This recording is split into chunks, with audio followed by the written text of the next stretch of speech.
नमस्कार दोस्तों, मैं हूँ प्रीति राजपूत शर्मा और आज आपके सामने आई हूँ अपनी एक कहानी लेकर। कहानी है एक लड़की की, राधिका, या फिर कहिए एक माँ की। राधिका आज पूरे 1 साल बाद अपने मायके लौटी। जैसे ही गाड़ी का हॉर्न बजा, एक काला बड़ा सा गेट खुला। राधिका के भाई राजन ने दरवाजा खोला। चारों तरफ उसके परिवार के लोग खड़े थे। सब ऐसे ही मुस्कुरा रहे थे जैसे कब से राधिका का इंतजार कर रहे हैं। क्योंकि राधिका इस बार अकेले नहीं, एक छोटी सी जान के साथ वापस आई थी। राधिका का बेटा आरव। राधिका की शादी को 5 साल बीत चुके थे, मगर वो अभी तक मातृत्व के सुख से वंचित रही। आज 1 साल बाद जब वो लौटी तो उसकी गोद में एक छोटा सा बच्चा खिलखिला रहा था, आरव। सब उसको गोद में बारी बारी से ले रहे थे, उसे प्यार कर रहे थे और नन्हा आरव चारों तरफ देखकर भाव विभोर हुआ जा रहा था। पिछले साल की ही तो बात है जब राधिका अपने मायके ये सोचकर कुछ दिन रहने आ गई थी कि ये मेरा मायका है, यहाँ पर शायद मेरे जख्मों को कुरेदा नहीं जाएगा। लेकिन ये उसकी गलतफहमी थी। ये बुरे सवाल और ये हमारे समाज में फैली कुरीतियां, ये चारों तरफ एक ही जैसी हैं, चाहे मायका हो या फिर ससुराल।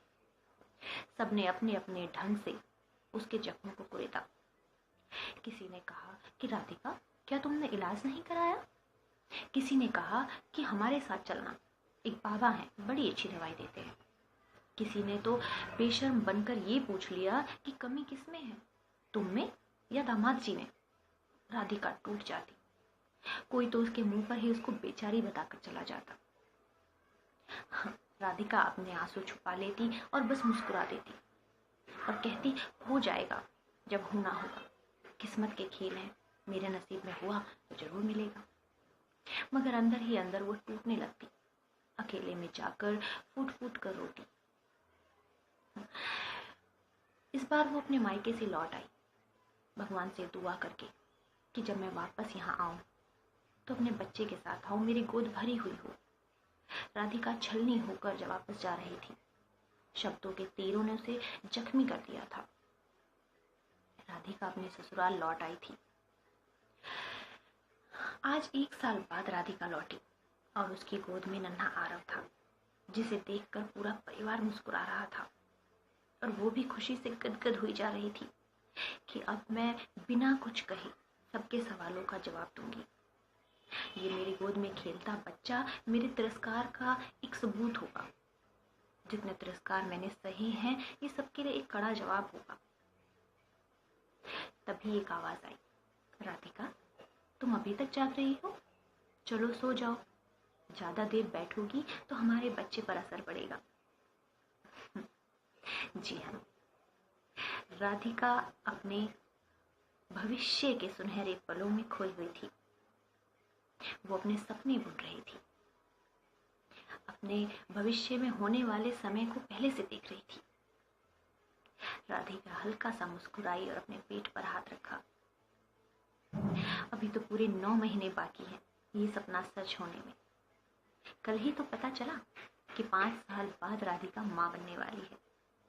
कितना सुखद रहा होगा उसके लिए एहसास, और कितना बेसब्री से उसको इंतजार होगा कि ये सपना उसका कब पूरा होगा और कब वो 1 साल बाद अपने मायके लौटेगी, अपनी नन्ही सी जान को अपने हाथों में लेकर। तो दोस्तों, ये थी कहानी। हमारे समाज में फैली कुरीतियां। माँ ना बन पाना एक अभिशाप, माँ बन जाना एक वरदान। हाँ, सही है, बिना माँ बने एक औरत पूरी नहीं होती। मगर ये बात उसे कह कहकर उसके जख्मों पर नमक क्यों छिड़की जाए? हमें अपनी सोच बदलनी होगी। एक नारी के लिए माँ बनना सबसे बड़ा सुख होता है, लेकिन माँ ना बन पाना सबसे बड़ा अभिशाप तब हो जाता है जब हम सब उसे अभिशाप बना देते हैं। तो दोस्तों, ये थी मेरी कहानी। अब जल्दी ही आपसे मिलूंगी एक नई कहानी के साथ। तब तक के लिए नमस्कार।